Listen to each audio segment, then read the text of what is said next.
And the recordings of these webinars this week are going to be posted on the CPD's YouTube channel, but they're also going to be located on the registration site for the Otter Institute. And so you can go back to that website, or if you want to visit the Center for Professional Development's YouTube channel, that will also be available to you. And on the YouTube channel, we have all of the recordings from our other previous Otters that might reference some of the materials we're going to talk about today. And then finally, what I want to do is invite everybody to post questions in the chat. We are going to be having students answer questions that I've already posed to them. They've had an opportunity to review the reflective questions about the topic for today. So if you do have a question that you would like to have the students answer, please feel free to either pop that in the chat or in the Q&A area of this webinar. And if we have time to get to that, we can address those questions, as that comes up. As far as the student participants are concerned, if you would like to pop in the chat and answer any of those questions in the chat in writing, please feel free to do that as well, but also don't feel obligated to do so. All right, with that, I'm going to move us to this slide, and then I'm going to stop my slide share because I think it's better for us to view the students that are providing their feedback here rather than the slide. So I want to welcome Anisha, Parker, and Curtis today, and thank you for signing up to share your thoughts and your perspectives here today. And so with this, I'm going to stop my share, and I'm going to get us started with some questions for the Otter Institute. And just for my own reference, I'd like to see in the chat if people could post if you've been to an Otter before. If you haven't, that's okay. You don't need to post. But for those, if you've been to other Otters, go ahead and give me the number. I'd love to see how many repeat customers we have. And while you're doing that, I'm going to pin the students who are here to present. And that's Parker there. Gosh, can we pin multiple people? I just thought of that. We can, Jamie. I can do it for you if you want. Oh, thanks. I just figured it out, but thank you for the shout out. Now I just need to find Kurt. All right. All right. Hi, Kurt. Thanks. Multi-Otter participant. Yeah, I love that. I recognize quite a few of the names, in particular Robert, as he has helped me with most of them. So first, I'd like to start with introductions, and I would like each of the three of you to feel free to say a few words about yourself, including what's your major or minor or field of study that you're involved in right now. And while you're talking about that, if you could kind of give us an idea of why you chose to take your courses online. And if you don't mind, I'm going to start in alphabetical order. So I'll start with Anisha, then go to Kurt, and then to Parker, and then we'll kind of flip things around from there. So Anisha, how about you say a few words about yourself? Hi, everyone. My name is Anisha Berner. I'm a hospitality management student at MCC in Rochester, New York. Definitely pleasant to meet all of you. Very honored to participate. We're so happy to have you. Yes, thank you. And so what is your major? Oh, you already said it.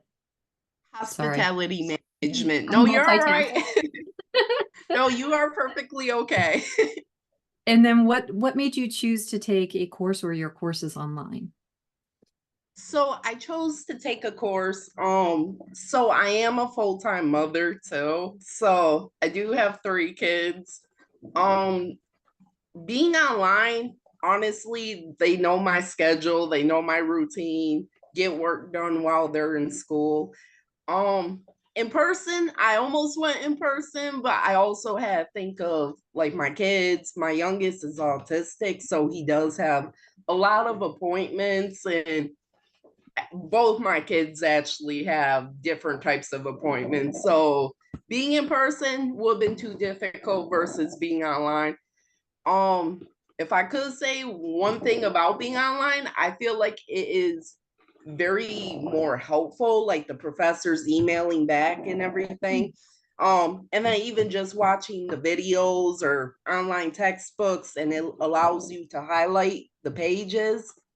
So definitely prefer online a lot better, especially if you have like a really busy schedule like me. So yeah. That's great. Thanks, Anisha. Kurt, You're how about welcome. yourself? Sure. Hi, everyone. Thank you for having me here today. My name's Kurt Von Bergen, hospitality management student as well at Monroe Community College. One of the reasons why I chose the online platform for classwork is the busy schedule. I have a full-time job in marketing and community engagement for a treatment agency. I'm involved in a couple different advisory committees for different organizations, as well as I have some board seats that I sit on actively, where a lot of my weekdays are taken up after my workday. So I need that time to be able to still participate in school and get that learning done. Was muted. Bingo to somebody if they want to know I was muted, was talking. Okay. Just to let you know, by the way, the person I'm about to introduce is actually my son. And I twisted his arm to get him to participate today. So Parker Starr, how about yourself? Okay, no arm twisting occurred, just to be clear. But yeah, I'm Parker. I go to Binghamton University. I've only actually taken one course online. I'm a double major in sociology and environmental studies, and I took the online course because I fell behind a little bit when I transferred from Albany to Binghamton. So I just wanted to get ahead a little bit over the summer. And while he's not here, my roommate is actually a primarily online student at SUNY Broome. And he takes online courses because he has to work most of the time. I did it again. Thanks, Parker. So I have a set of questions. It's 10 for today that I had formulated and sent to the students ahead of time. And so what I'm going to do is I'm going to post the question in the chat, and then I'm actually going to allow the three of you to work out if there's a question that you don't want to answer, you can just skip it, but I'll have you all work out who would like to respond first. And the question is, what information do you find most essential to have during the first week of an online class? Kurt?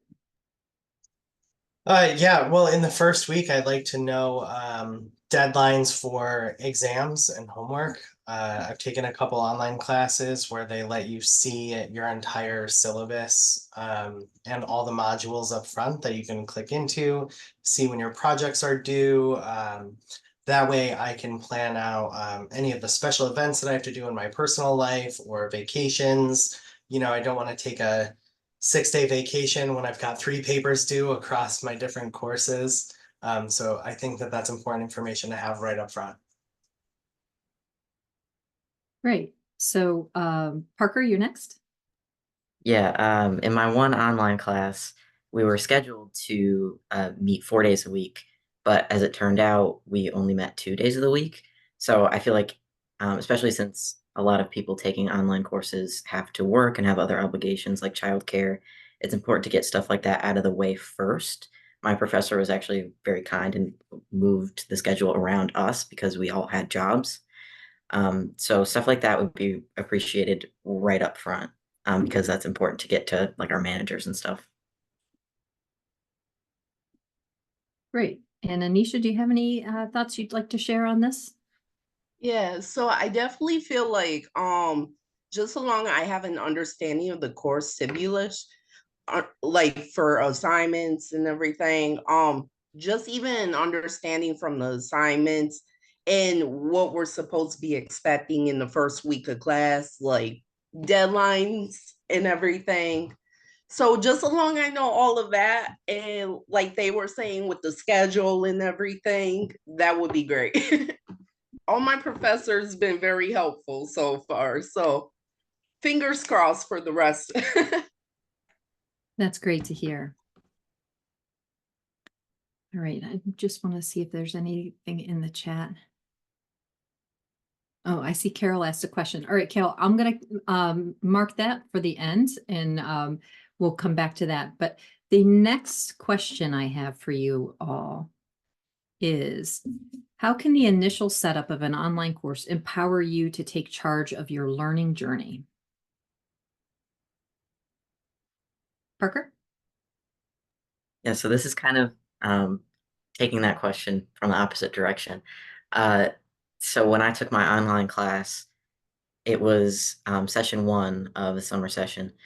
So it's only about 5 weeks, and our syllabus didn't come out until the 3rd week. So I didn't know what textbook I needed. And that's kind of crucial to my personal study schedule. So I definitely feel like getting your information out up front and making sure that the students have all the materials that they need, especially if you're doing an asynchronous course, since it's student driven. That's definitely important because I wasn't really able to solidify a schedule for myself. That's really important. Thank you for sharing. Anybody else have any comments about your learning journey and what is helpful to help you meet that? Yeah, I would like to add something as well. Just along, it's a well-structured online course, that will empower me to take charge of my learning journey.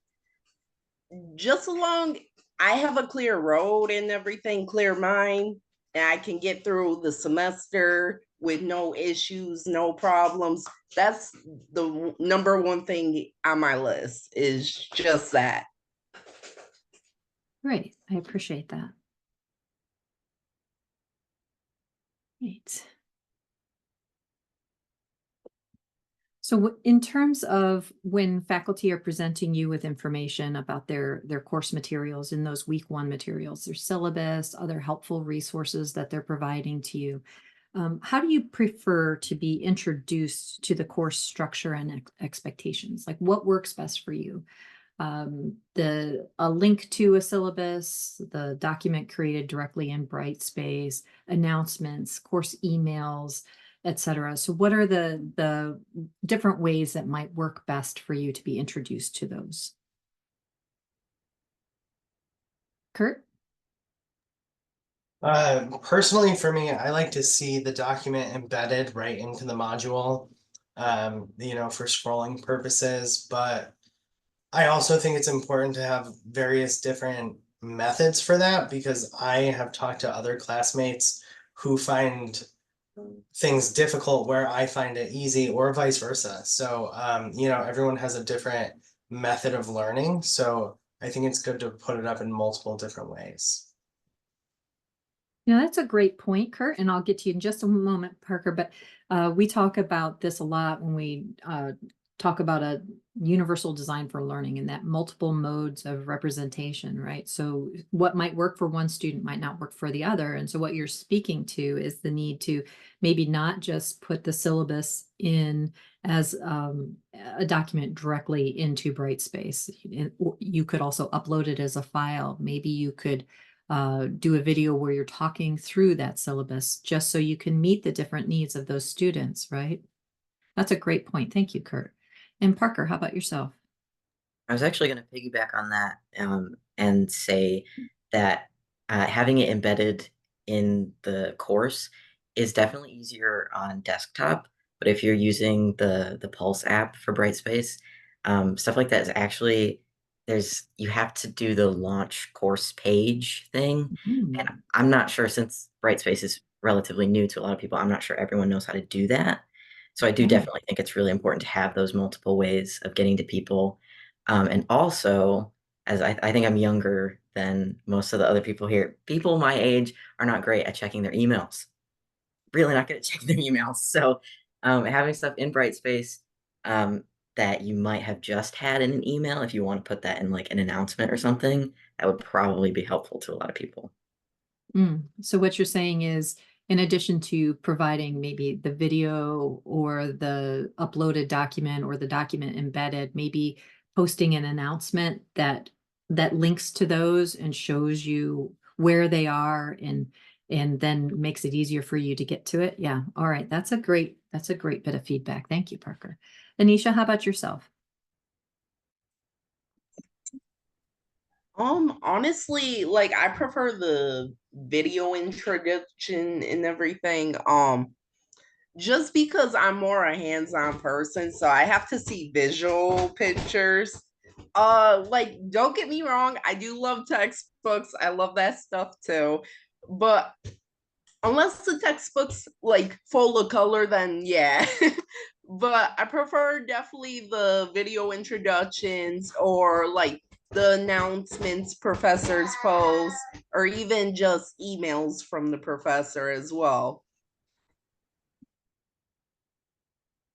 Or maybe all of the above. Is it sounding like what Kurt and Parker and you were Basically, saying, Anisha? yes, Yeah. basically, yeah. Yeah, is we're bound to have students that have these different preferences, and so that providing different avenues or mechanisms to get to that information is critically important. We can't just Agreed. assume that everybody's going to be okay with the syllabus uploaded as a Word doc, or maybe not everybody's going to be checking that email. So posting that link in the announcement might be helpful, etc. Okay, that's really helpful information. Thank you, all of you. The next question is kind of reflecting back on what Parker was saying about how he didn't have access to a syllabus until the third of his fifth week of class.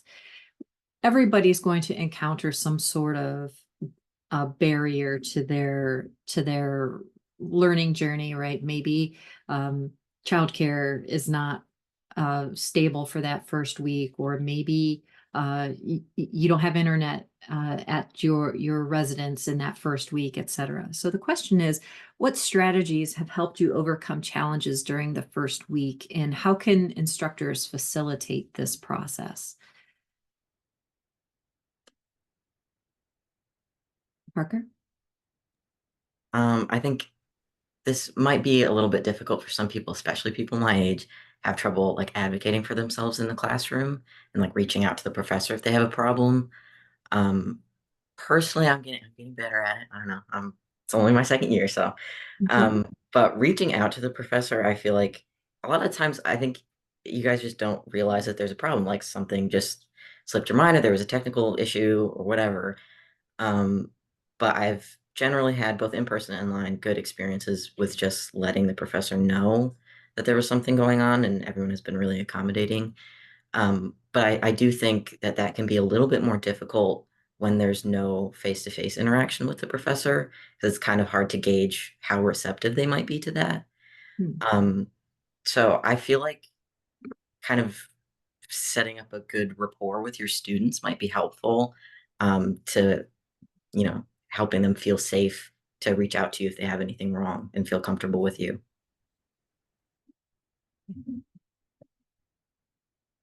So I think what I'm taking from what you're saying there, Parker, is that students can sometimes feel anxious about reaching out to their faculty members, particularly when the issue is not necessarily the students, but there's an issue in the class, etc. Reaching out to our faculty and letting them know those things, or even it could be an issue on your end as a student.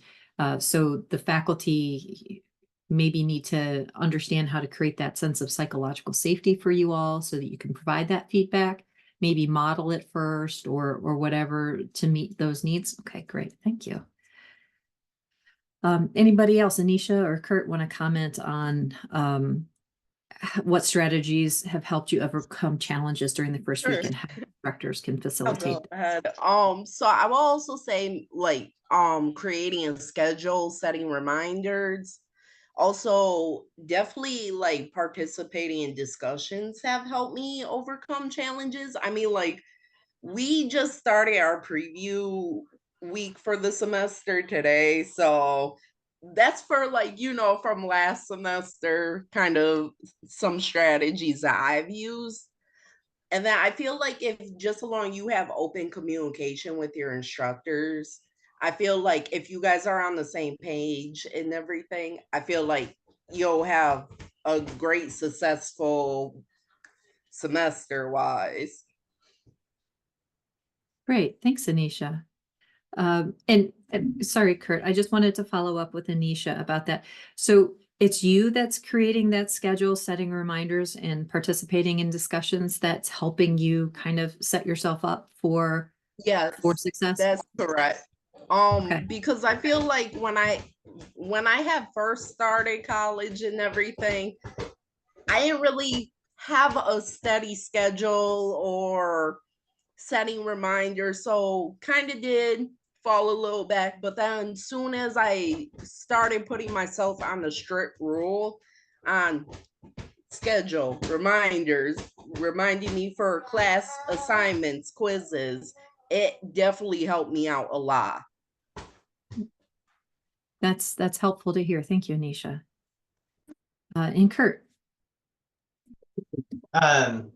Lately, like the last 2 semesters, what I did was I actually reached out to my instructors in the week leading up to class by email, and if I didn't see a response, some of them I sent texts to. They list their phone on the syllabus, so just introduce myself so that they know that I'm communicative, I guess. Start that relationship off, right from the beginning. That's great. I see that both you and Anisha and Parker were talking about almost taking control of how to set yourself up for success, and a lot of that was being proactive about communicating, reading through the documents, understanding what's due and when. For the latter half of the question is, what can a faculty member do to help you do those things? What might be helpful for you to see in terms of that schedule and setting those reminders, or seeking that outreach? Not every student is, in my experience, I've been teaching online a long time. Not every student is going to do that outreach that you're all talking about uninitiated. So what's something that maybe a faculty member could get to solicit that? Parker? I honestly think just this can definitely be hard if you're asynchronous. But just kind of introducing yourself would be nice. I think it helps make you seem more like, you're a person and not someone scary. But like, I want to know what you care about, and I want to get to know you and feel comfortable with you. And then I feel like a lot of people, especially those my age, would be more comfortable reaching out to you if they feel like they have a decent sense of like who you are and how receptive you might be to communication. I think that's an excellent point. I love that. Thank you for sharing that. And Anisha or Kurt, anything to add? Yeah, Parker was right. The introduction is really important.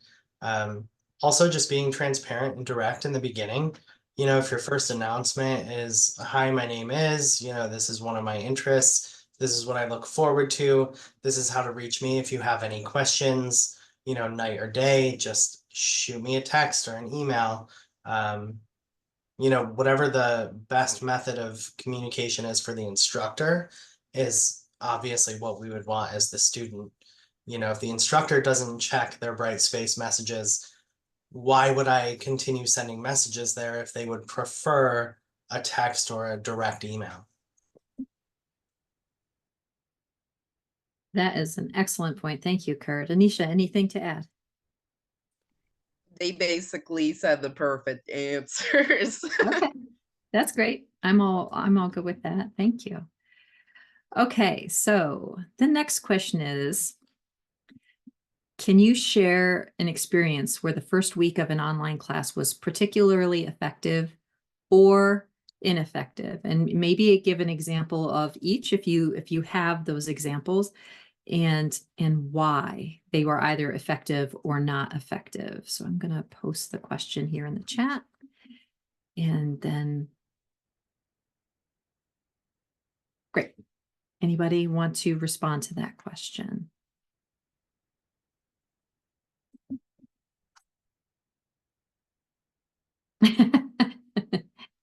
Don't worry. Okay, Kurt. So I took a course, it was like an introductory hospitality course with the professor Griffin, and she was amazing. You know, she was upfront about everything within 2 weeks before the start of the class, let us know everything we needed, put her cell phone number out there for us. She she makes herself available all the time.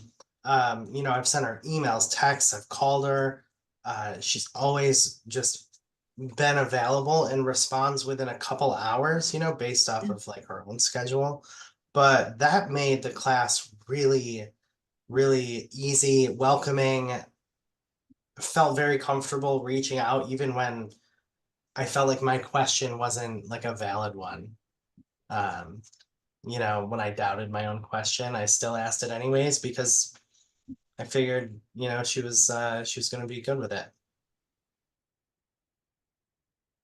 That's a great example how creating that initial sense of safety and belonging and sense of community can translate into a better overall course experience. Thank you for sharing that, Kurt. Anybody else want to talk about something that was positive? Anisha. So I also had the pleasure of having Professor Griffin, and like Kurt was saying, she's amazing. I definitely love how she does the icebreakers too, on introducing the students to each other, meeting the professor. We get to always get to know something new about each other. I mean, I know me and Kurt been in a few classes before, so I do learn a lot about him. um, but no, definitely like what Kurt was saying. Like definitely just really do like the icebreakers, and how she was so open to emailing us right back, calling, texting. She was a professor that even after I'm done with college, I will always remember her. Definitely one of my favorite professors. That's amazing. We love to hear that. Parker, how about yourself? Well, I've only had one first week online, so I don't have anything from myself, but I do have something on behalf of my roommate who last semester was his first semester of college. So one of his courses had the grading scheme where everything starts at 0. And then as they do their assignments, it builds up. He had no idea that existed. And the professor hadn't said anything about it in class.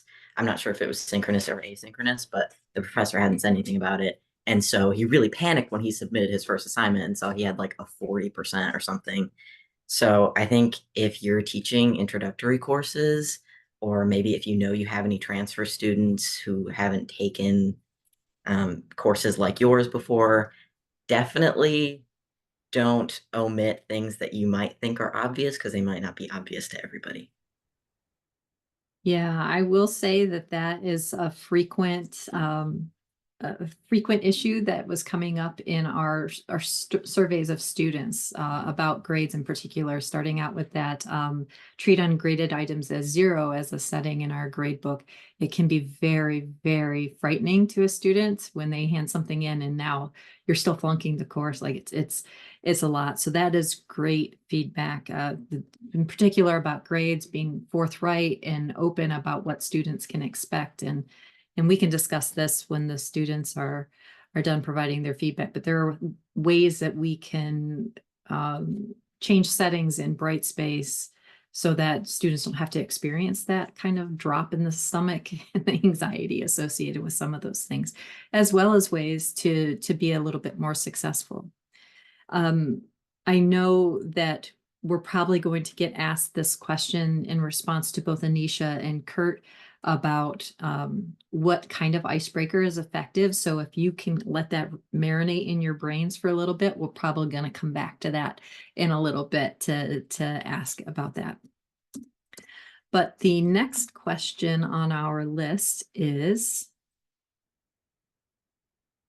reflecting on your past experiences, what adjustment in the first week's structure could enhance your engagement and learning outcomes? I almost put that in the wrong place. So here's the question. And so I might imagine for Parker would have been helpful to have the syllabus in there, but anything else that people might want to comment on?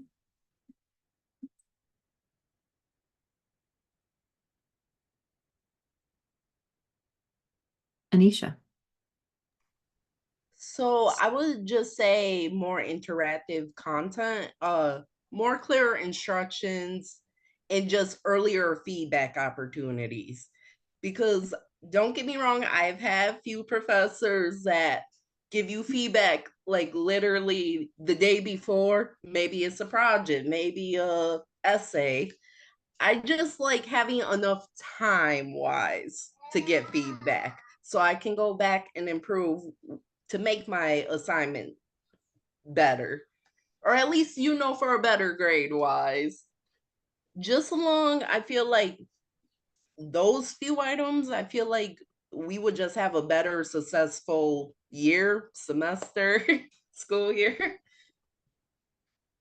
That's great. And Anisha, can I clarify what you meant by interactive content, more interactive content? What does So it look like?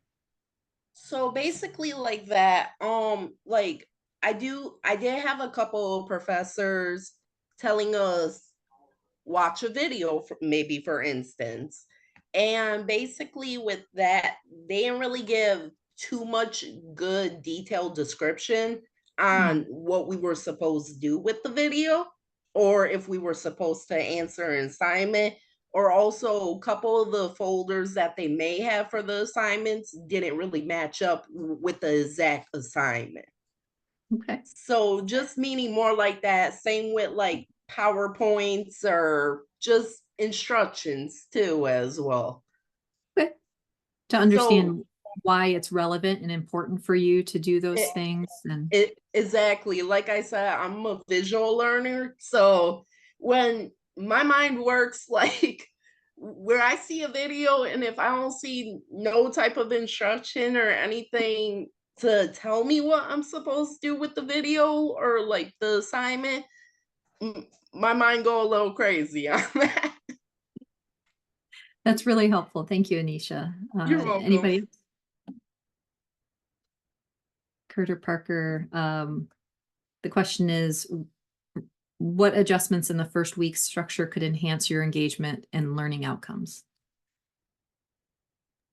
I think some of the stuff that all three of us have said before, just like introducing yourself and making sure that we know that you care about your students, and that you want to interact with us and you care about our learning outcome. That I think that just makes me more comfortable to participate in the course and do my best because I know that you care. Great. Thank you, Kurt. Yeah, I mean, ditto. Yeah, I haven't really had any issues in like the first week or two of classes. Maybe I'm like just blessed with that. I've found ways to make it work for me. Yeah, so I can't really say that I would like to see anything changed in that aspect. Okay. That's good to hear. I think that Monroe, you have really good online programs. I think actually that program might be one of the signature programs. So sounds like your faculty are doing their due diligence and helping you have that successful first week. So that is something to be applauded for sure. All right. So the next question is more student-based rather than faculty-based, but what strategies have you found effective for managing your time in an online course? Parker? I'm partially going to be drawing from in-person courses too, because I've only taken the one, but having, you know, the syllabus and the course schedule up front, even if you don't use the embedded tools like the calendar or anything like that in Brightspace, even if you just have like a course schedule on the syllabus, that's fine. I personally, I know a couple other people do that I know, just make a spreadsheet and have all the due dates written down. But because of that, it's also really important that we have clear, you know, updates if anything changes on the syllabus, because we already have all that written down. So making sure you give an announcement rather than just changing the due date without saying anything is definitely really helpful. Okay, so this is a strange question, and maybe if you're new to Brightspace, this might not have been with you adjust a page within Brightspace that's already been viewed by students. The faculty member has the ability to notify a student of the changes, and then it asks for what got changed, and that gets distributed to the students. Have either any of you received that notification for Bright? Oh, yes. Okay, and Kurt, you're nodding, so I'm imagining then that Anisha, you've taken similar Yep. courses. Okay, that's great. So we can talk about that a little bit later today. That's a helpful way to have students understand that something they might have already read has been updated and they need to go back and see what's been updated. Great. Okay. Thank you for that. Any comments from Kurt or Anisha on what strategies you found effective for managing your time? Yeah. So some strategies for managing my time is, you know, I look at the due dates for the upcoming week. You know, compare that against my work schedule, volunteer schedule, and then you know, I just plan that time like at my household, like between my husband and myself, and try and find the best times where I can go into the office and get that work done without, you know, burnout. So I also try and plan for that self-care aspect too. You know, a lot of students are working full time. They have families, you know, especially adult learners, you know, and with, I don't want to turn this into something that it's not, but a lot of people are also working multiple jobs. So, you know, to avoid that burnout, just do partial assignments throughout the week so that I'm not at the computer for 7 hours trying to do something until 2 a.m. But that self-care aspect is really important to me. I think that's critical, Kurt. And one of the things I just documented it is, would it be helpful for faculty to promote that self-care, adding that in, including that in your own schedule as kind of, don't forget that you're important. And if you're not taking care of yourself, you can't take care of your coursework. So adding that in, Parker? 100%. Okay. Yeah.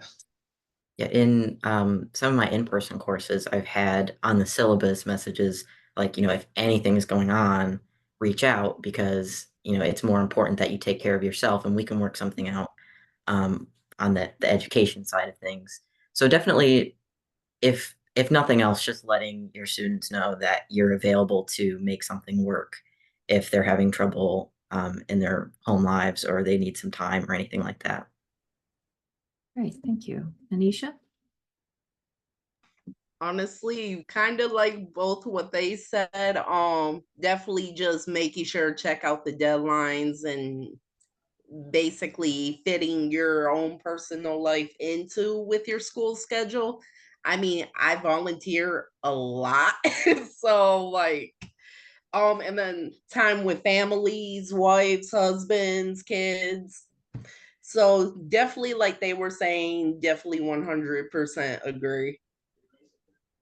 So also communicating to students that you understand that there are multiple demands on your schedules. It's not just school. Yes, because I mean, It's children. we are. I mean, we are people too. Yes, exactly. We And I have a think life too. We're not just in school 100%, 24 hours. So it just sounds remember like that. yeah, so it sounds like you want that acknowledged by the faculty member and maybe even in writing or in video or something along those lines that that we're here to support you as a person, not just as a student, and Exactly. that we recognize the reality of your lives. Okay, great. Yes.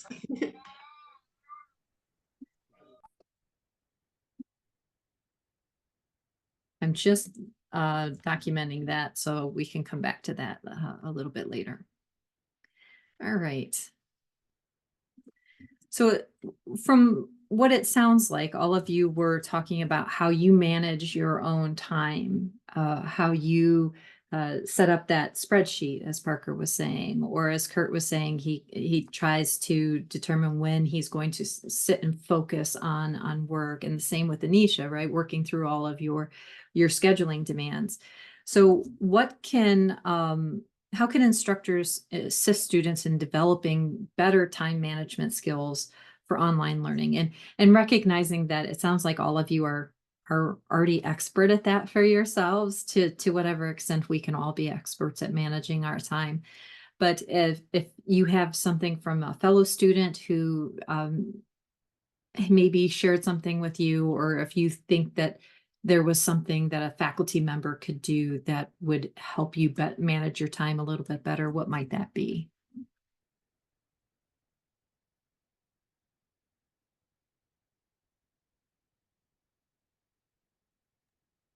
This is kind of a question. I can let Parker go if he'd like. No, go ahead, Kurt. So I think I just answered that question a little bit above. Someone asked, like, where did I learn how to manage my time well? Does it come from instructor modeling that behavior or throughout some other means? I mean, me personally, I think I learned it in doses over time. I mean, I'm 34 now, and I worked a very hectic, demanding career in hospitality for a long time, in management, into catering, and being a director. So a lot of that work is time management, making sure that you're meeting deadlines, you're sending things out when they're supposed to. Being a cook in a kitchen, there's a lot of time management there. You don't want to burn food or undercook food. So, there's a lot of perfectionism involved in that. But going on into, my everyday life, I guess I manage my time for how it's going to make me feel at the end of the day. I don't want to end my day upset or miserable or extremely tired, or that feeling of being burned out. I think an instructor either setting links to like TEDx talks or YouTube videos, or even making their own where they talk about self-care, prioritizing what's important, to you, the learner, whether that's your classwork, your work, your family, or your self-care and wellness. That's great. Parker? Yeah, it's the reason I said it's a hard question. That's a great answer from him, but it's kind of hard because to a certain extent, it's not really your responsibility as an instructor. So it's kind of hard to balance, like, because you're teaching them your subject, you're not necessarily teaching them how to be a student. But a lot of you might have first-time students, first-time college students, and some of them might not have work experience that that would help them develop those skills, like Kurt has. So I do think at the least, what you could do is just, again, in the syllabus or in your introduction or something like that, just let students know that if they're finding that they haven't found a good strategy or they're kind of struggling to keep up, that they can reach out to you or even to their advisor or something, and just letting them know that they don't have to just struggle and tread water by themselves, and that there are other options for help if they need it. Thank you. That was really insightful. I appreciate that. All right, Anisha. So those two answers can't beat. But I just want to add one little thing. Also, please just make sure you set realistic deadlines. So what I mean by that, like, don't give us just, maybe 2 days for one assignment where it's like an essay maybe. Because with all of us having, still busy lives, 2 days is not a possible deadline. like I prefer like one of my other professors, I know like they do Thursdays and Sundays. And usually the Sundays are the ones that are more for like projects, unless you know, then they're a couple weeks, but or essays, more bigger assignments. The Thursday ones are usually homework assignments, quizzes, which that I can handle. So just definitely more a realistic deadline. And it sounds like deadlines that are set from the beginning of the semester, so there's nothing that's Yes. going to surprise you. Yeah, Yes. so no Because surprises. yeah, because I did have one professor that basically you couldn't jump onto the next assignment until like one day before the other assignment was due. So like it was just a pain, very stressed out. So just along, give us a couple days to let us do our work and we'll be able to succeed.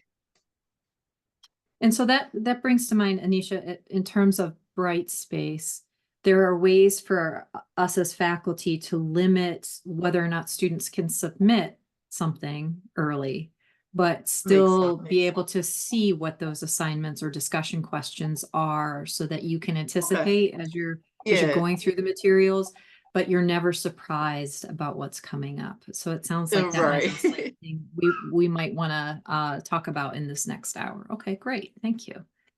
Yep. All right. And so here's my final reflective question, and then we have a couple minutes and we can open it up to the crowd. I know that a couple questions got posted that might not have been answered, but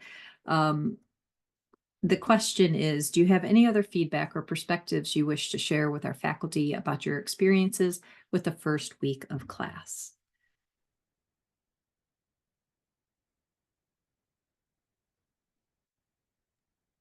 Parker says no.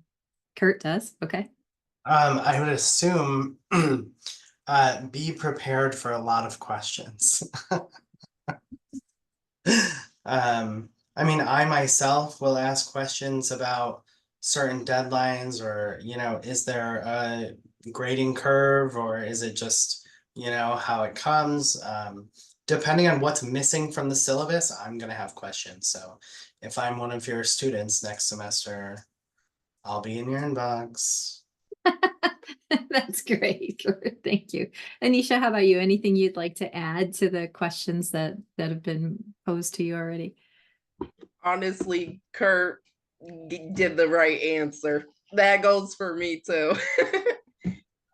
Okay, so just be prepared for questions and be responsive in particular in that first week, so Yes. people know what to expect. Okay. And I always talk about this in my workshops. That first week is like a job interview on both parts, and students are going to get a really good sense of your responsiveness later in the semester by your responsiveness in that first week. And I imagine that can either be great or terrible. So I appreciate that. So in the chat, are there any questions that we didn't address? Or I noticed that some people were answering questions like Kurt, Anisha, and Parker, you were posting in the chat already. I do know that there was a question from Carol further up. I'm trying to find it. I think it was, there's a lot of chat going on. Her question was, what about getting to know your fellow students in the class? What works best for you?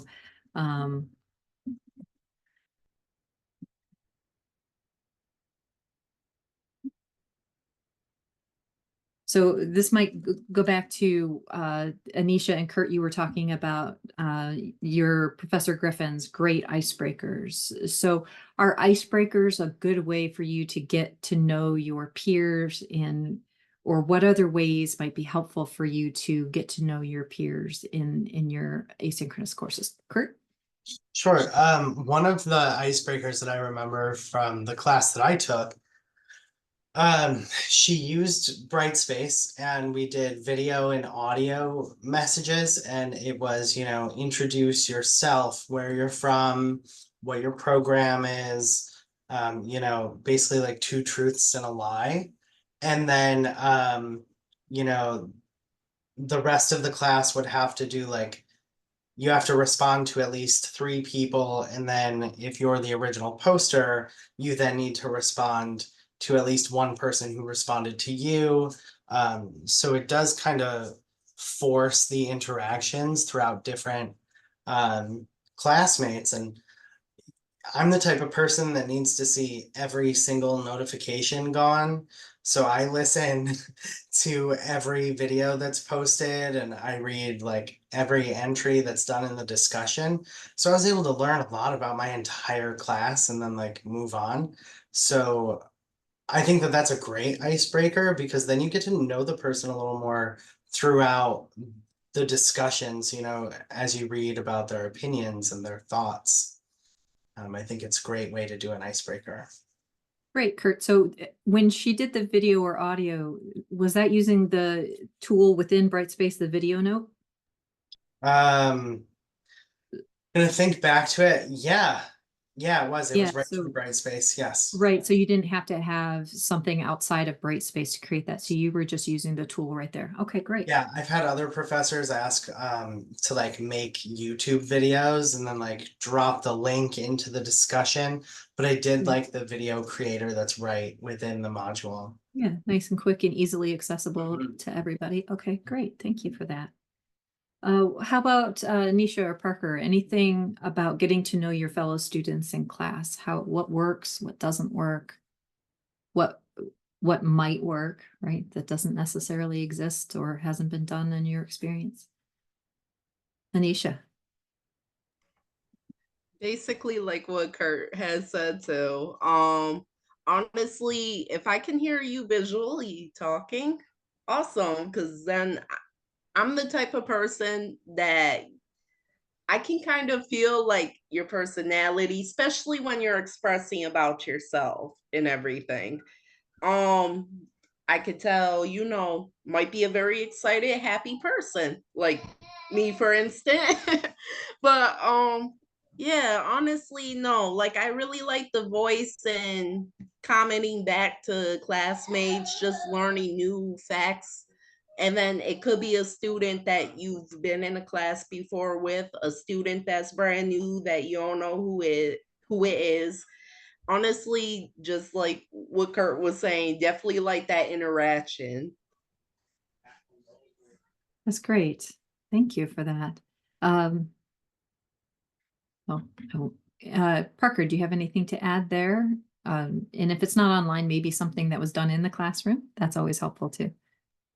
Well, I agree on the kind of face-to-face interaction is better for connecting with your fellow students, but if you're taking an asynchronous course, that doesn't really exist, so it might be a little bit more difficult to reach out to your classmates if you needed help with something or you wanted to work together.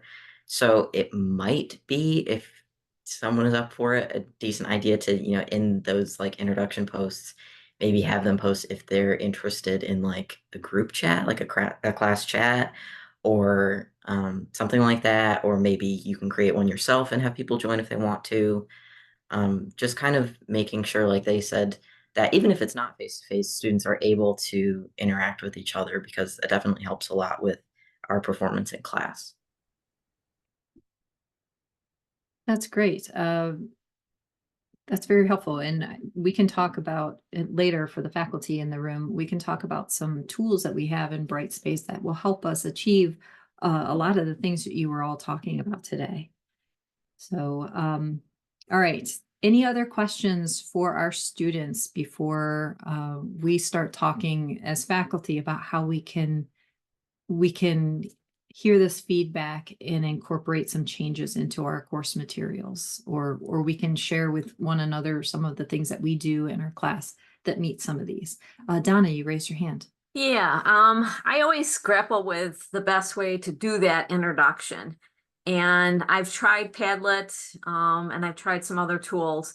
And I keep coming back to the LMS and, you know, using Brightspace discussions and stuff to do it. Did you guys have any experience with any of the other outside tools like Padlet for your introduction no? Okay, Parker was saying no, Kurt. God, I think last year we used one course with Padlet. But there were a lot of complications with it, and by the time I got to it, the professor had switched the introductions to use something else. Interesting. So Nisha, it sounds, okay, there you go. I haven't. Yeah, I've only used Brightspace. Okay. That's helpful to know then, Donna, that maybe it's just exploring the tools within Brightspace to make everybody's life a little bit easier. Thank you. Thanks, Donna. Okay, I just want to be just express my gratitude for all of you here today, for sharing your thoughts and your opinions on this. It's going to be a really great conversation starter for us in the next hour.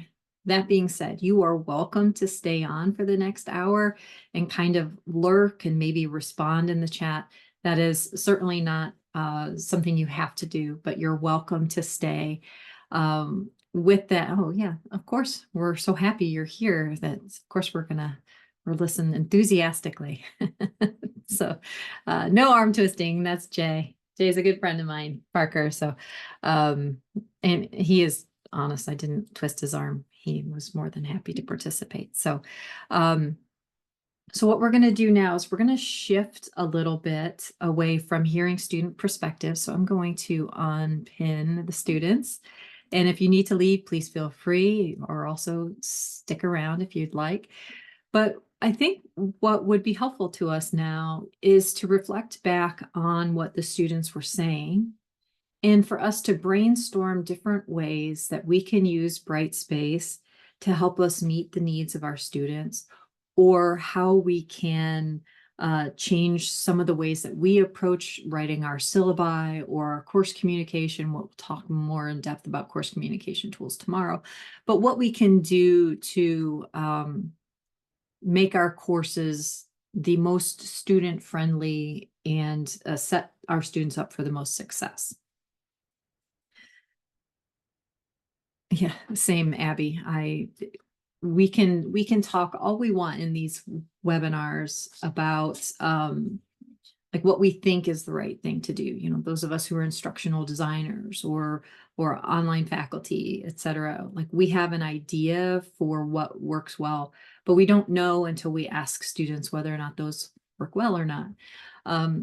So let's talk about the first question here that we posed to the students, and that was about deadlines for gradable activities. Sorry, that is not what the question was. That was the first response there. So what information do you find essential to have during the first week of an online class? And I kind of took notes, which was challenging because I was trying to actively listen and whatnot. But so what the students were saying about that one was, give us the deadlines for all of our gradable activities up front that first week.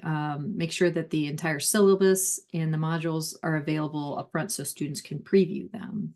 And kind of indicate a willingness to be flexible with the scheduling, and but still have that out at the very beginning. Yeah, so it seemed to focus about for that, what information do you find most essential that first week is the schedule. Please have the schedule available to us. So what can we do? What tools in Brightspace can we use that would be helpful for that? I have a couple I have in mind, just in my own teaching practice and in my own training practice, right?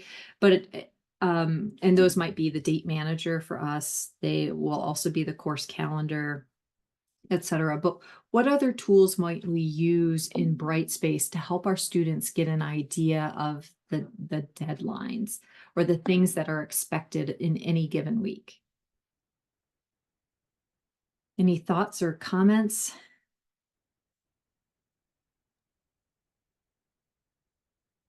Checklists, yeah, Erica. Announcements, emails. So last fall, I taught a course and I implemented the checklists. And I thought that they were going to be really well used, but it turns out my students didn't really use them. And so maybe I just need to figure out a better way to communicate those checklists. But I ran a report to see which ones were completed and not many were. So yeah, so your students begged you to stop the checklists. That's so interesting. So Stephen, you use the work to do tool and widget in Brightspace, but other instructors use Calendar. Oh, and you found students didn't know they had access to their own calendar. Okay. Great, great. Sorry, I'm reading these comments as they're coming in. So weekly update with announcements. Oh, did everybody notice Kurt shared his LinkedIn? We should bombard him with invitations. Lou added publishing the semester modules to all students once led a student who completed the course in about half the time. Have others experienced this, and did they think the student achieved the goals of the course? Oh, interesting, Lou. So I think what you're saying is you opened up all the modules, but you didn't restrict it by date, right? You had it available. They could submit whenever they wanted to. And that kind of follows the Western Governors approach. There are a couple other colleges that do the same. This is the work you have to do, submit it. It has to be submitted by this time, but if you want to work faster, you can. But you seem to be concerned about whether or not they achieved the goals of the course because they weren't following along with the other students. Is that what I'm gathering there?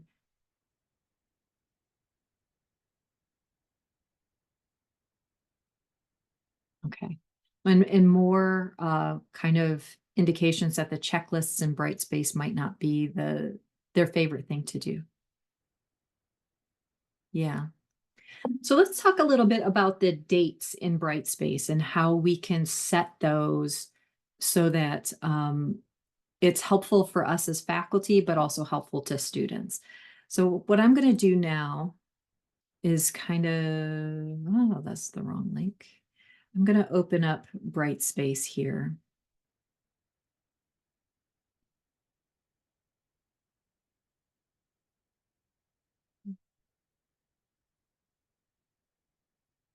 There we go. Sorry, I kept clicking on the one to the sandbox, and that is not the link we want to play with today. And we can talk about the different ways to assign dates for our activities. So if you don't mind, I'm going to share my screen. And it's going to be this screen one. Yeah. All right. So I'm going to go into a play course, and that's going to be my Heron training course. That is an absolute disaster because I've been using it for so many years for training. But when we're looking at course activities in particular, so I'm going to go to a discussion. And we know we can create forums and we can create discussions, et cetera, and those can have specific dates. But I'm not sure if you're all aware that in Brightspace for discussions in particular, this can be really helpful. If you go into settings at the top, especially if you haven't created any discussions yet, and you come down to these availability conditions defaults, you'll notice that there are 3 different options for when you have a start date and 3 different options for when you have an end date on a discussion topic. And what that means is, or forum, I should be very specific in my language. You can set these for each the forum and for the topic. But you can set it to visible with access restricted before start, visible with submission restricted before start, or hidden before start. And I think what the students were kind of alluding to is when the materials are closed from view to them, before, like even just a week before it's due, that can be a little bit challenging for students who might only have a day or two where they can actually do their coursework. And so what we can do is set these availability conditions for starting and ending in a way that allows the students to see what needs to be submitted without actually being able to submit, so that you know that everybody is staying on the same course schedule as they move through the materials. And so the one I tend to recommend for start date and end dates is that you leave it visible with submission restricted before start. And that way, as you know, if a student wants to see, okay, what's the gradable activity associated with this resource in my class, like the video that Anisha was alluding to. So why do I need to watch this video? Because it's tied to this discussion. But if I were to watch that video, I would want to know what I'm looking for in that video. What are the things that I should be keeping in mind as I'm reviewing that video? So keeping the discussion visible with the submission restricted before the start allows me to see what the question or questions are for that discussion, but I can't post it. But it allows me to then have a frame of reference or a context for what I'm supposed to be reading or watching, etc. So I tend to recommend that you set your discussion forums and topics to visible with submission restricted before start and restricted after end. And that way you don't have to worry about how far students are progressing ahead of the schedule. They can see it, but they can't submit.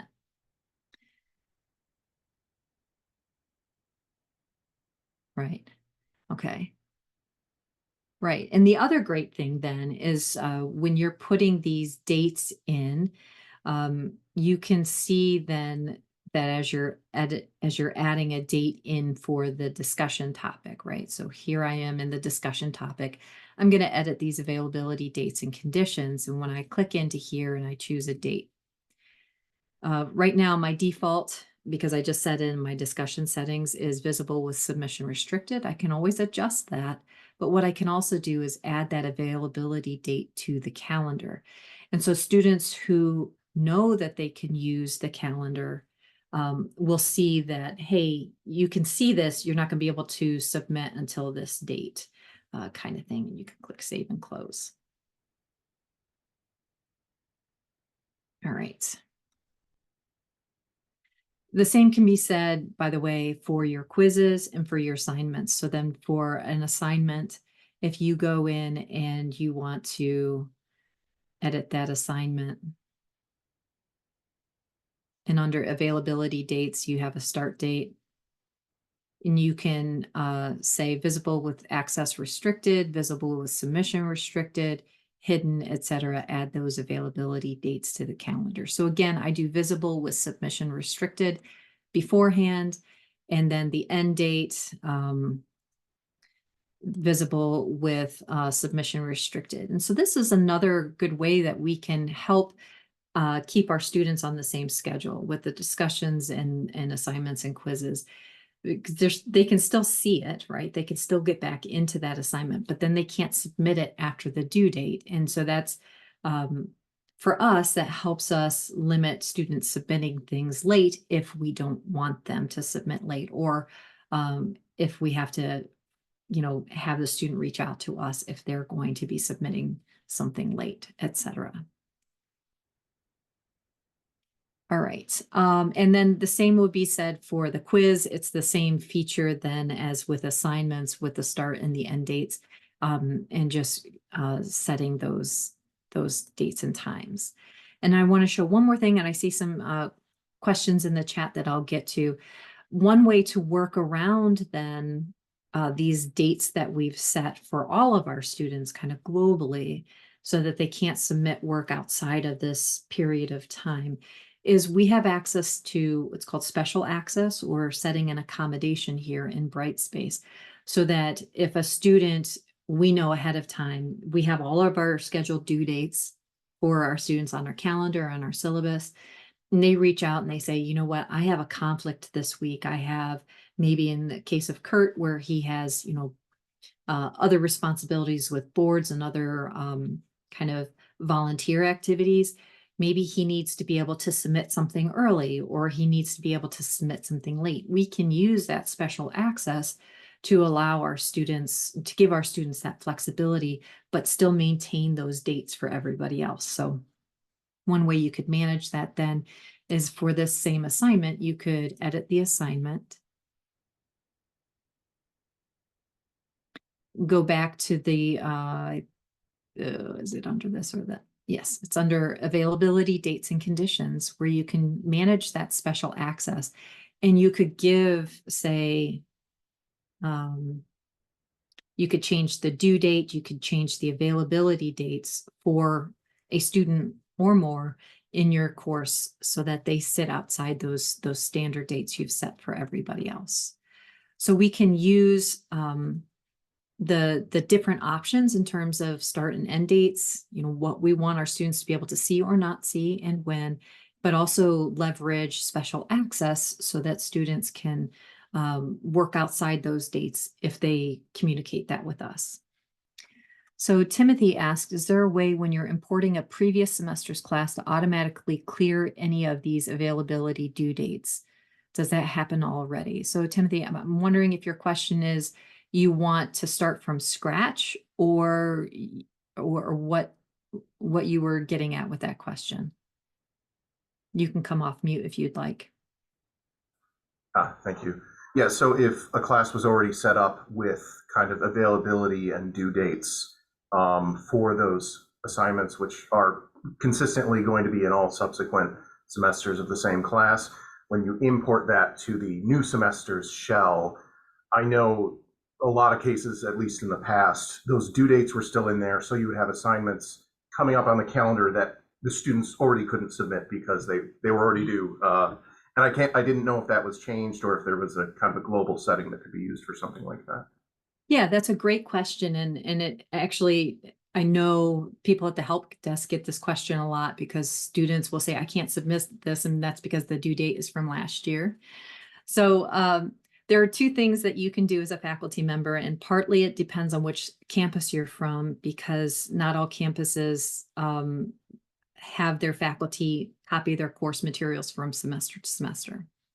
If you do work at a campus that you can copy your course from, say, fall of 23 to fall of 24, in that copy process, you're able to do what's called offset dates. And what that does is it will ask you a question. It will say, all right, what was the first day of class for the original course?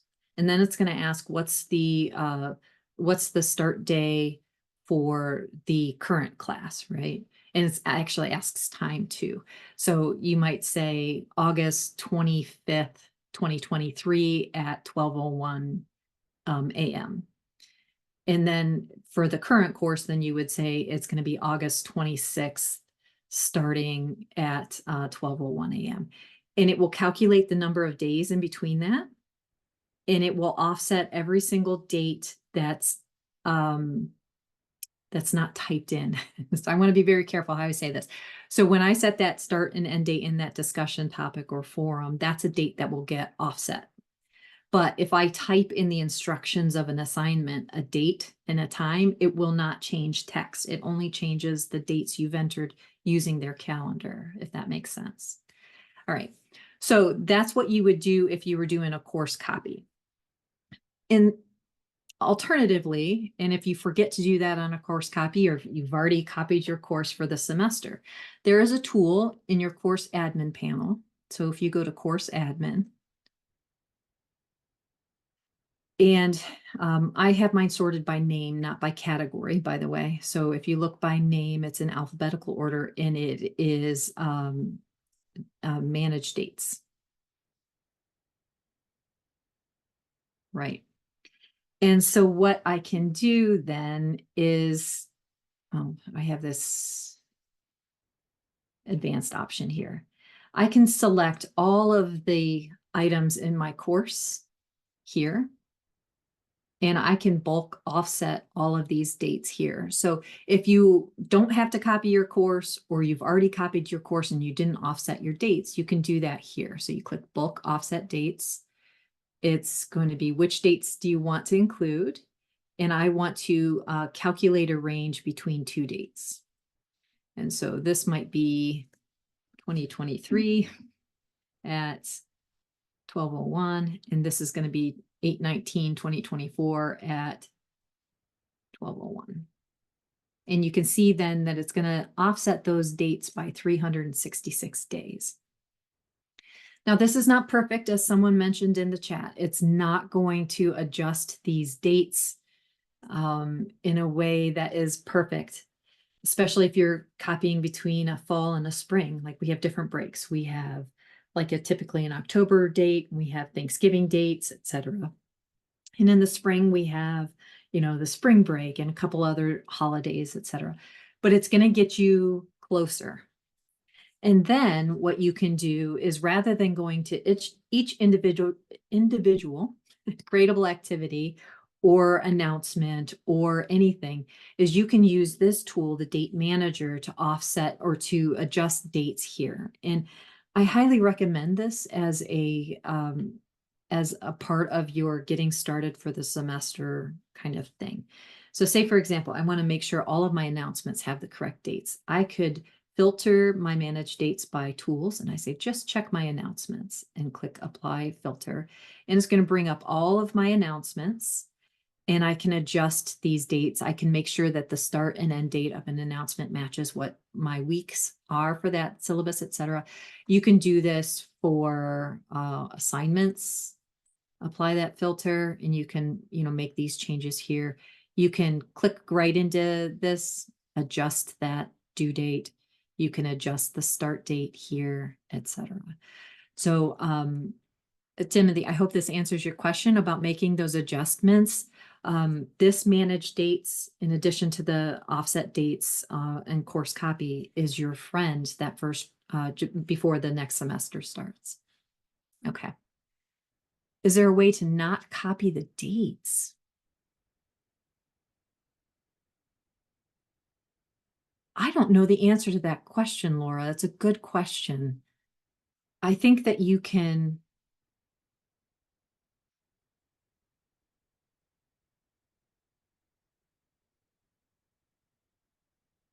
Ugh. I don't know. Let me get back to you, Laura. Yeah, I don't know the answer to that question.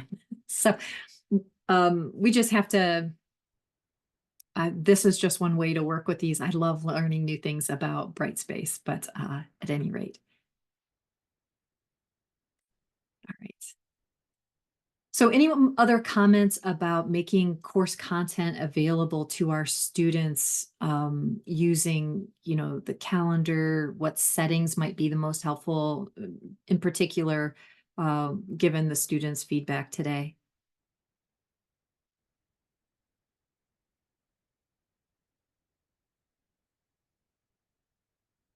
Yeah, Laura, I don't know that that's possible.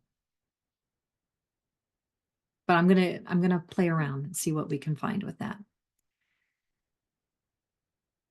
So in the second question that I posed to the students, I asked about, you know, how we can help them along in their learning journey. I think the feedback we got was fairly similar to the first question, which is, can we just make sure that we understand as students what's expected of us, when and why? And part of the way we can do that is what other suggestions here in the chat were, you know, announcements, email, using the calendar, ensuring that our ability to I forgot what I was going to say. I got distracted by a private chat. So someone just shared that they don't see any way to omit dates in the import or copy process. So that might not be something that's possible. I'm wondering if you can do something with the bulk edit dates that would help with that, kind of like, can you just X? I mean, this is a lot of Xing, but I'm deleting all of these dates associated with these assignments just by clicking X. It might be a lot, but you know, at least you're not having to go in and change dates. You're just getting rid of all of it. Okay, but the date manager is your friend. Please use it.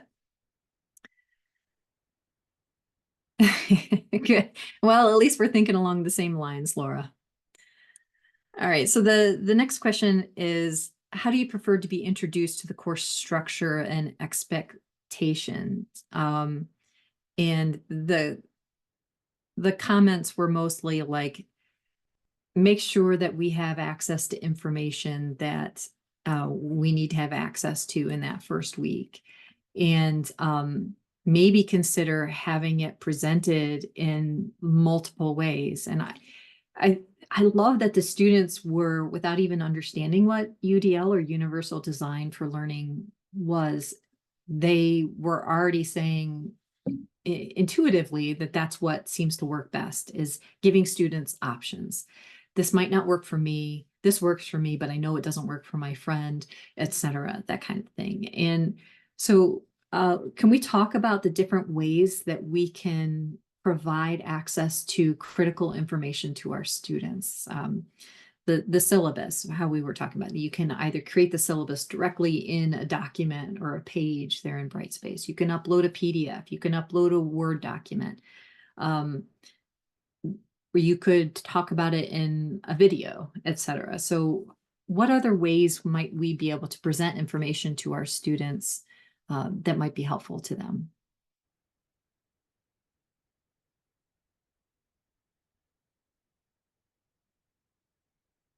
What I wonder about, Jamie, if this is answering your question, is those are pretty traditional, familiar ways for students to get information, which is great. But another question I thought about when you were asking that is, how can we structure ways for students to digest the information? So, for example, a scavenger hunt in the syllabus or a video note back. So I think there are two parts to that question, is, you know, providing the information and then structuring ways for them to engage with it, because it's as important as you're reading on XYZ theory. I think that's a really important distinction to make, Carol. Thank you for that. So say, for example, in my courses, I tend to be a little bit more playful in my course materials. And it made me think of this when the students were talking about this, the faculty kind of actively soliciting feedback from students, you know, give me that feedback. Is, you know, we're not perfect. There's going to be typos. There's going to be something wrong in our syllabus, guaranteed, right?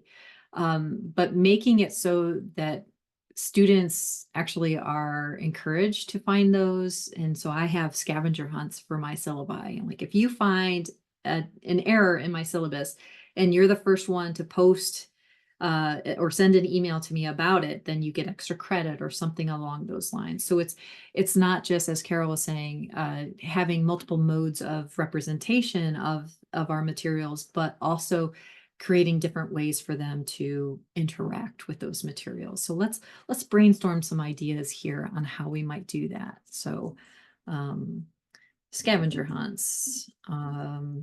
Some people have gateway activities. I use these. How many other people use gateway activities? Like they have to do a syllabus quiz.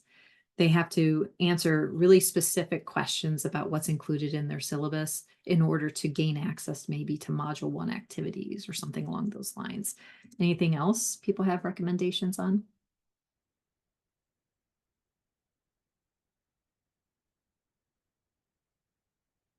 I like that, Donna. The high chances. Yeah.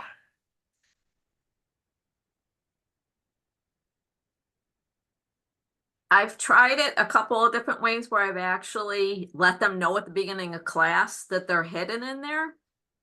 And other times I don't tell them. And I hate to say this, but they don't find them either way, or they don't take advantage of them.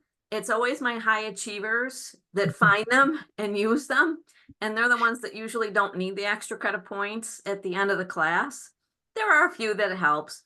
But like I said, I've tried it both ways just to see if more people start looking for stuff in the documents. But Rachel.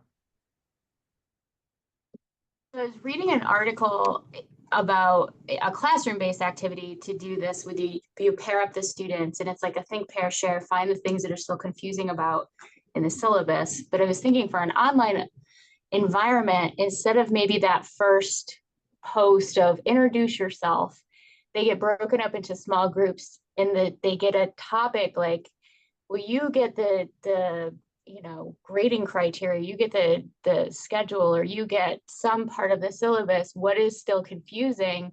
What makes sense to you? What do you like? What do you dislike? What are the sort of the problems with this section?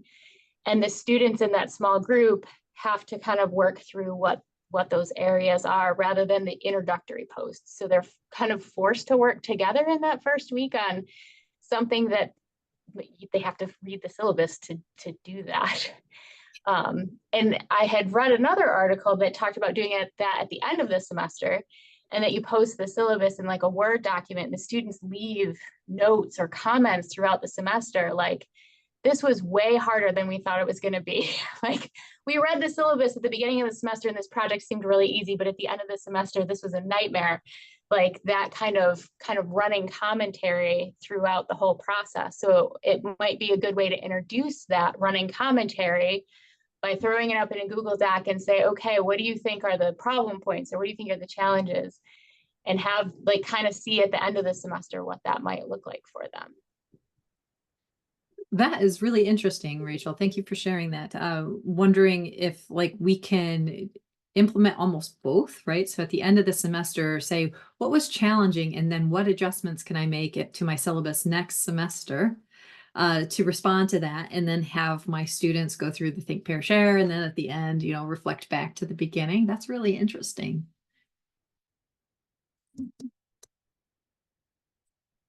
Anybody else have something they want to add here?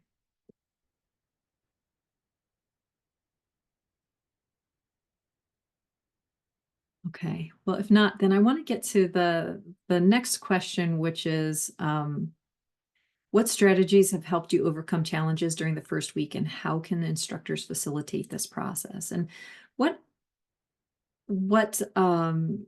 popped out to me was almost all of the students alluded to the need for that psychological safety, for us sending the message that we are a safe person. And while we might not have all the answers or ability to help them with all their problems, we can absolutely help them connect with resources at the campus level to meet those needs. But my question, I think, was, what can we do as faculty members to create that sense of psychological safety or that safe space for students, and create that sense of comfort and belonging? And then my next question was, how can the instructor, because one of the other students was talking about creating a schedule and setting reminders. And my question was, I meant to ask this when the students were here, but then I forgot. Does it help when the instructors build in these reminders too, like using intelligent agents to say, hey, I noticed you haven't submitted this yet. Don't forget, it's due on this date. And that only goes out to students who haven't submitted, or something along those lines. But if we could talk about those next two topics in the next 5 minutes, that would be great. So any thoughts on how we as faculty can create that sense of psychological safety for our students, and kind of promote that outreach?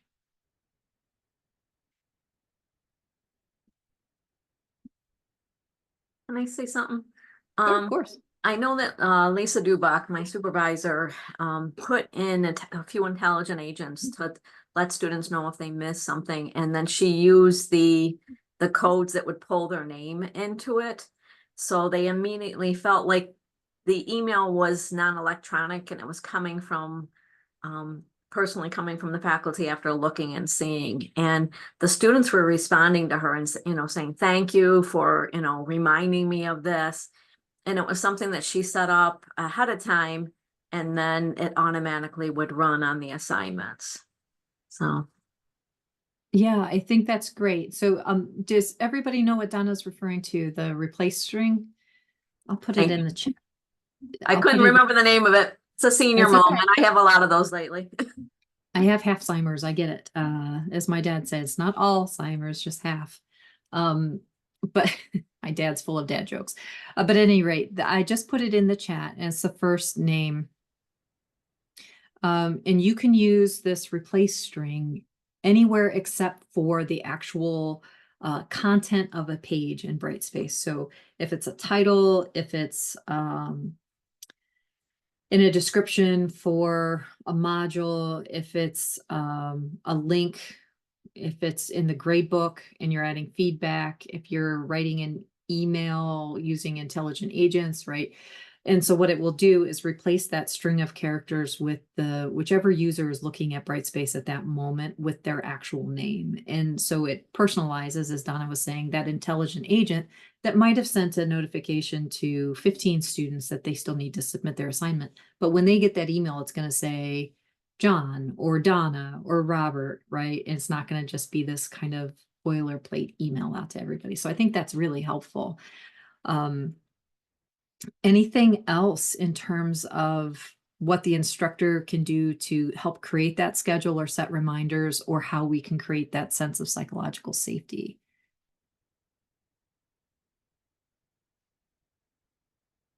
John, you put in a comment here that I love in the chat, that students don't care how much their instructor knows.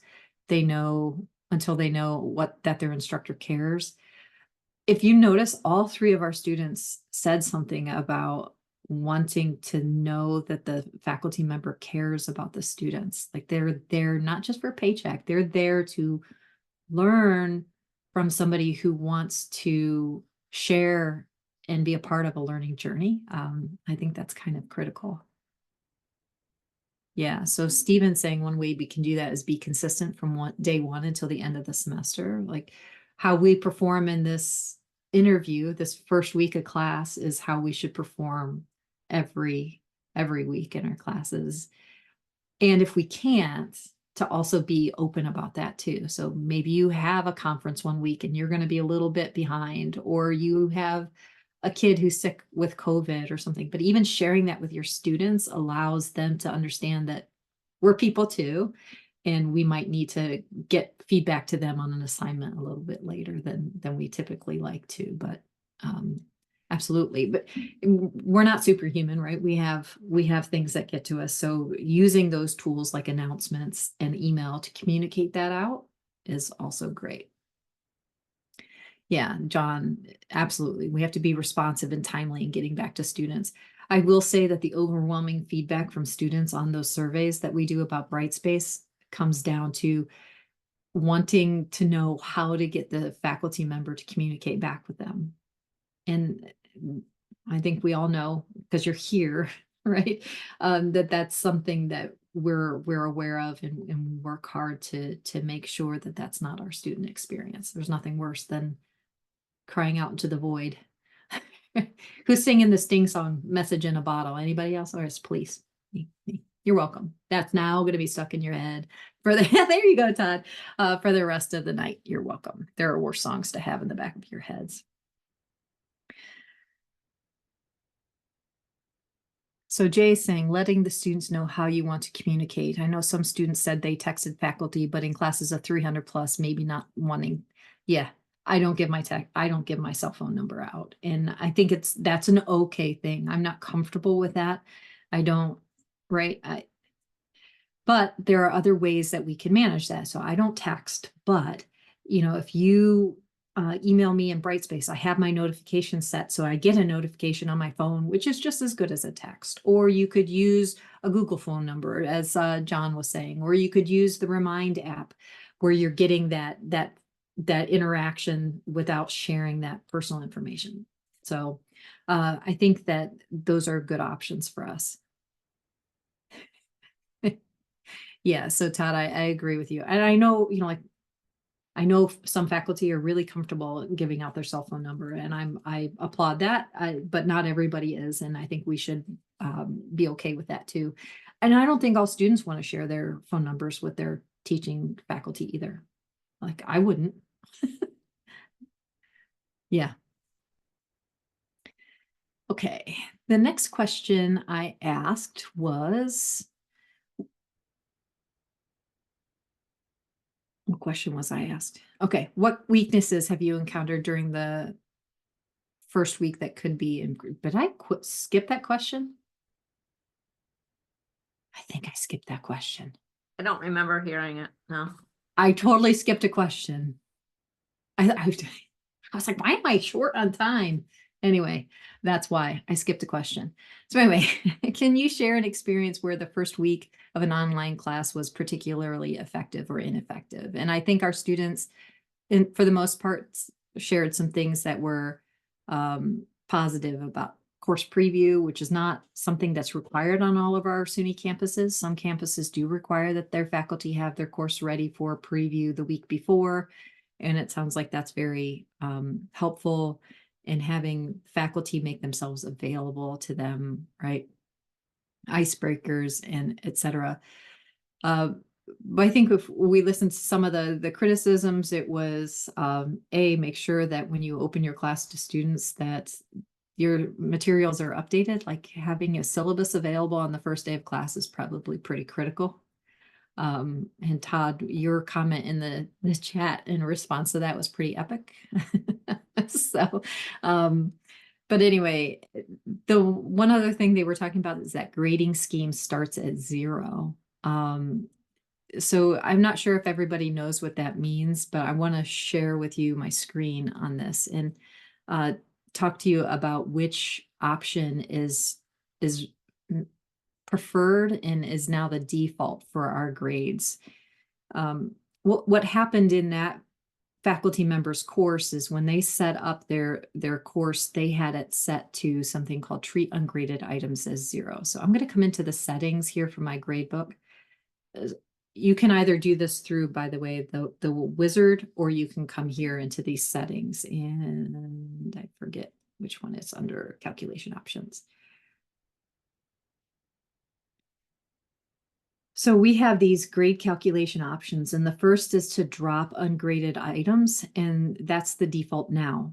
But it was not the default when we first started building our courses in Brightspace. And so some faculty still have this set as almost like an artifact. They have it set to treat ungraded items as 0. And what that means is at the beginning of the semester, every single column in your grade book is pre-populated with a 0. And, Parker was talking about his roommate having, when they submitted their first assignment, they did really well, but they still only had a 40% in the class. That happens because there are so many zeros in the grade book. The students have to overcome those zeros in order to,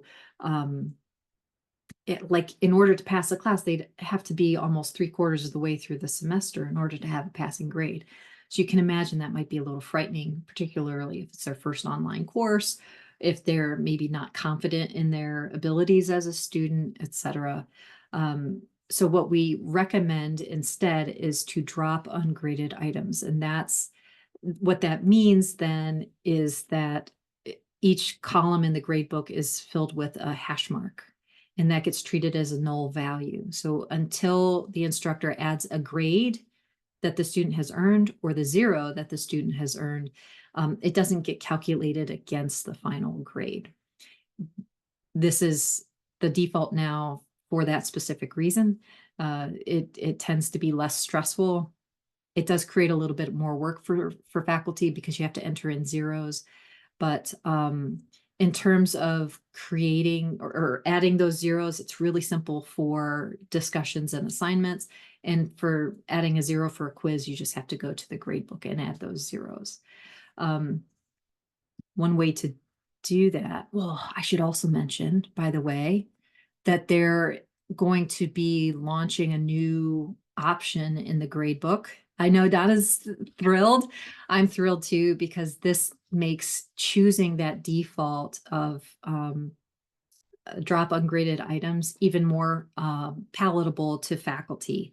And what it will do is it can add zeros automatically to the gradebook after the due date for a gradable activity. So if a student hasn't submitted their assignment by the due date for that assignment, Brightspace automatically gives them a 0. So you don't have to go in and add those zeros for those. Donna, do you know when that they're releasing that? It's know they were the voting. 21st in the morning. And it's an option that's off and you have to go in and turn it on in your course if you want it. Okay, so if somebody reminds me on Thursday, we can try to demonstrate it here in class, or in class. This isn't class. This is a webinar. So if you remind me, we can kind of talk about it here. It's going to be a great feature for faculty and also then by proxy for students, because they're going to know where they stand at all times accurately in the course. Okay.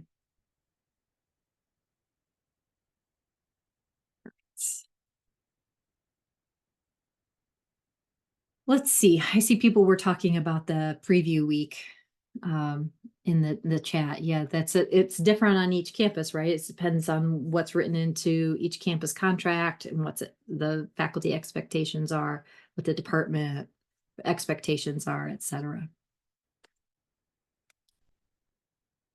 The next question that we asked was, what adjustments in the first week structure could enhance your engagement and learning outcomes? And what we got was A, let us know you care.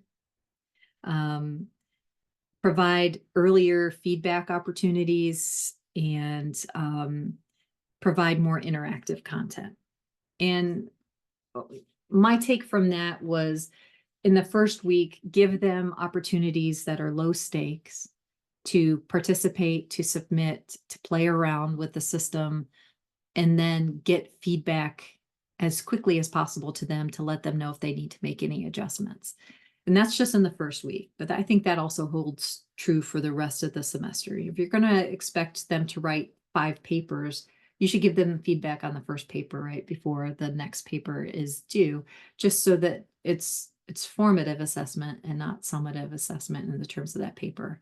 We have to give them the ability to learn, right? And if we know the definition of learning is not just acquiring new information, but making adjustments based off of previous experience that changes the next outcome. So if they know from feedback, like, I need to switch from MLA to APA citing, and you don't get them that feedback before the next paper, they're going to be using MLA on that second one. They're going to lose points again. So I think it's really critical for us to talk about that.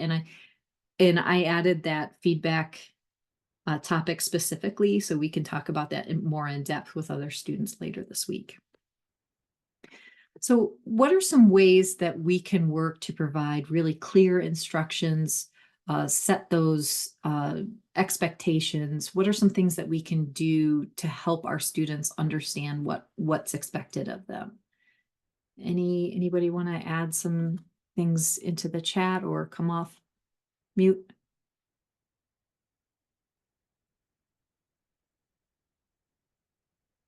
So Carol said she had a colleague who in the first week of class would email students to give them feedback on how they were participating in the online class. Great.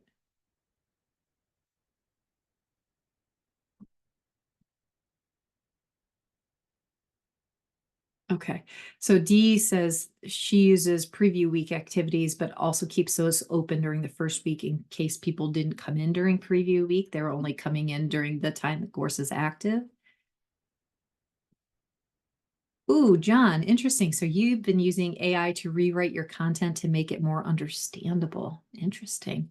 So you're using AI to make sure that what you've written is understandable, and then it can help you tweak it to make it interesting. Okay. And Donna provides a navigation video. Very critically important there. Laura, you have your hand raised? Yes. We're having a conversation on our campus and I'm curious, you were talking about, what was your question? Your question was about expectations. If the semester starts on, we'll say the first day of the semester, for any colleges today, and it's a fully online class, is the expectation for online students to log into their online class today because it's the beginning of the semester? Or, and I'll take an example to take it the other way. In an in-person class, if you have class Tuesdays and Thursdays, then you're going to go to class on Tuesday. and you're going to go to class on Thursday. But in an online class, when does it officially start? And what is the requirement or what is the expectations from the instructors to when an online student should show up, quote unquote, for that first class period? Yeah, I think that might depend on each campus, right? They might have specific requirements for what kind of dictates what gets classified as attendance, but that's also something that we should be adding into our syllabi, right? So it's the first week of class. You should be participating by Thursday. You should be submitting your work by Sunday. And so using those gateway activities or those low stakes activities can set that expectation of what our due dates are, et cetera. But And I'm sorry, but in regards to online, is there a standard that says when the first day is? well, usually the first day of class starts, I mean, the day it opens. So I would say Right. 9 a.m. on the But first day. is that something where online instructors expect their online students to log in on the first day of the semester? Yeah, I don't require my students log in on the first day of the semester. But I do state in my syllabus what I expect in terms of their participation and what that looks like. And I start to model that in the first week by having those low stakes assignments. Your assignment for this week is this, and it's due on Sunday at midnight. Your discussion, your introductory discussion, your main post is due on Thursday at midnight. And the responses are due on Sunday. It's the same with the syllabus quiz. It's due by this date. And so we as faculty can set that expectation in our syllabus, but also model it with our interactive activities and use tools within Brightspace like intelligent agents to help identify the students who haven't done that in that first week, who A, haven't logged on, or B, who have logged on but haven't maybe viewed the syllabus or taken the quiz, et cetera. So we can use the tools within Brightspace, particularly these release conditions and intelligent agents that help us then do some outreach or maybe have our student supports office do some outreach to these students to get them logged in. I just wanted to say real quick, and then I'd love to hear what everyone else has to say, but all of that information is great as long as there's logging in. And I'm trying to figure out why online students register for classes but don't log in. Yeah, I think that's a big question. I think there's probably more than one answer to that question. I would bet that there is, yes. Yeah. So what I'm going to do now is I see people with their hands raised. So we're going to go to Dee, then Kirsty, and then Maureen. Yeah, similar to something you just said, our first day of the semester is September 4th, and I have an intelligent agent that will run and check who has not logged in, and it runs to check who has missed at least 5 days. So it runs the first time on the 7th at midnight, because by then, in an online course, they can be, you got to do a little bit more in an online course than you do in the same course face to face. So if they have not checked, at least access the course within the first 5 days after classes start, I send them a message. I contact, we have a department in the campus that, hey, reach out to this person. They have not checked in. They have, maybe they even forgot that they enrolled in an online course. I've actually had that happen. They forgot. And believe it or not, I have had great success by doing that. So every week, the agent checks who has not logged in at least 5 days, and it sends them an email. And I've had tremendous success with that. And they even appreciate getting the message. So yeah, because we don't want them falling behind too quick. We want to catch them early. Right, exactly. Thank you, Dee, for that.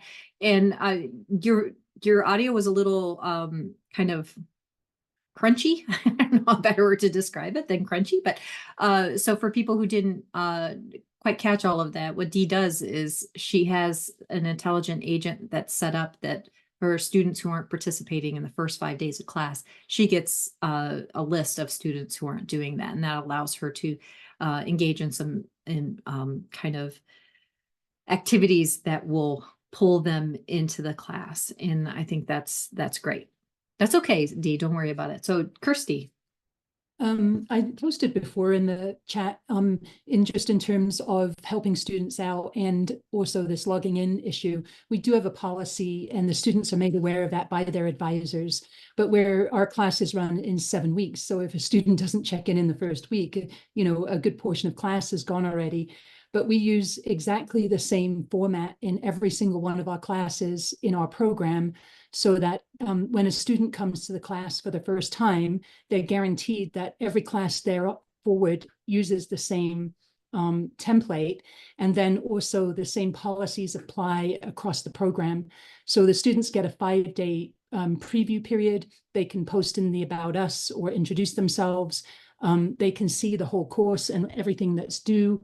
And then, you know, policies and announcements are made so that they understand, you know, when they have to check in by. Of course, that doesn't solve the problem of the initial check-in, but I think that consistency through the program leads to far less confusion by the students, and they're reassured that they know exactly where to find things when they go into the class. So I think that really works well for us. Great. And all Thank you. the faculty are on board.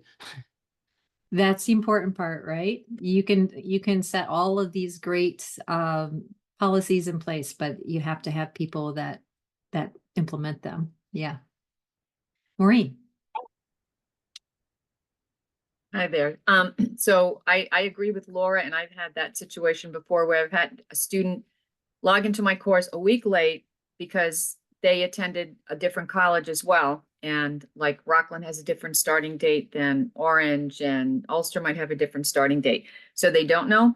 What I do in my class is I email my students at least a week and a half before the class starts with the syllabus. And I send them a reminder, and then I start sending them a reminder a couple of days later and a couple of days later. I do open the course early just so that they could do the syllabus quiz and get the syllabus and the introductions. And I keep sort of bugging them with just little emails, 1 more day to log in, 2 more days to log in, you know, and then if you are having trouble, let me know, because I always want to know if they are having technical issues, if they're new students. Then I'm like, can you get to the college login page? Can you get to Office? Can you get to your email? Can you, you know, and if I still see I'm getting no response from them at all, I go on our SIS, I get their phone number, and I will call them. And I'm like, hello, this is your teacher. You signed up for such and such a course, but I haven't seen any activity yet. Do you know what to do? Are you sure? You know, and sometimes they'll say, oh, I dropped that, you know, and then I know our SIS didn't catch up.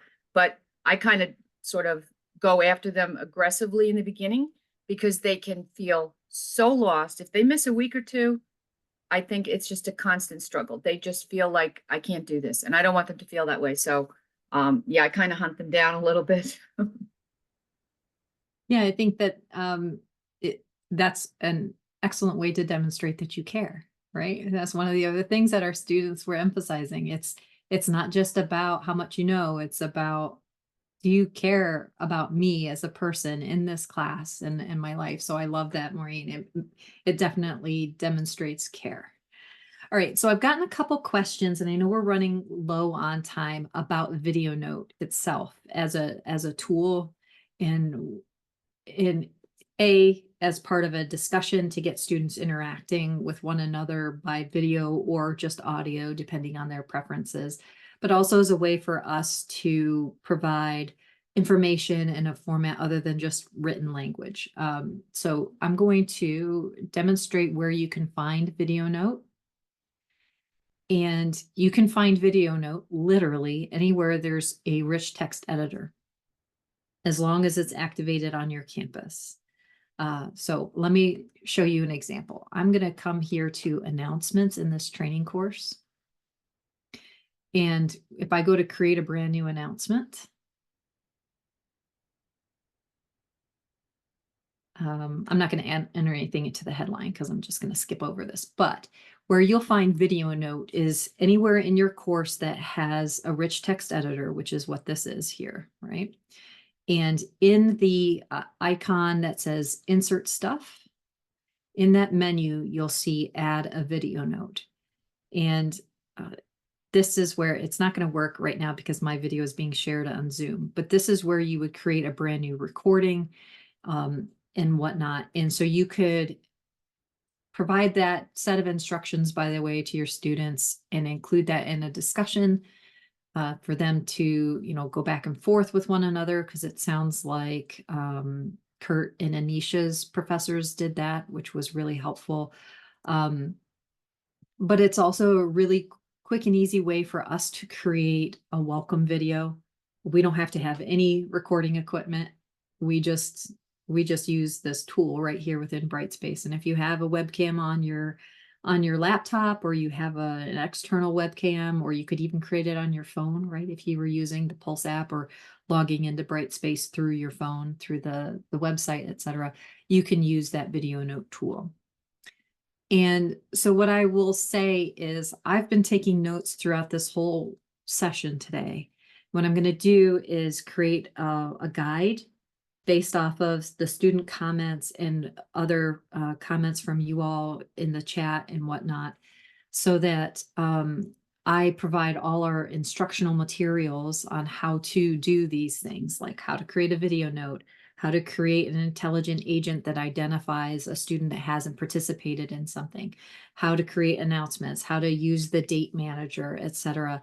As we proceed through those things. And tomorrow I'll have that available to you, and I'll have a Google Doc that has all of those things, and we'll have access to that. But I want not only for us to discuss this, but also to end up with something we can take away for how can we meet these expectations of our students. So if by chance I don't have a resource or whatnot for something, and somebody on that Google Doc says, oh, you know what, I have a great video for that, maybe we can make it a little interactive, but this can be something that we can use from the Otter 2024 Institute and build on it from there. Yeah, great. It's okay to shout. Okay. So with that, we've got about 2 minutes left. So unless anybody has any questions or comments, I'm going to stop the recording and hope that I get to see all of you tomorrow. Tomorrow, we are going to cover communication and regular and substantive interaction, or RSI, with our students. And I think we have Curtis back again, or Kurt, and another student, Deb, but she won't be able to join us till 3:15 because she has a scheduling conflict. But at any rate, we'll have 2 students providing us with some information about how we can best communicate with our students and how we can demonstrate that RSI for our students. Okay. Well, I look forward to seeing you all tomorrow, and I'll have that resource document created for you, and I can't wait to see you guys. Take care.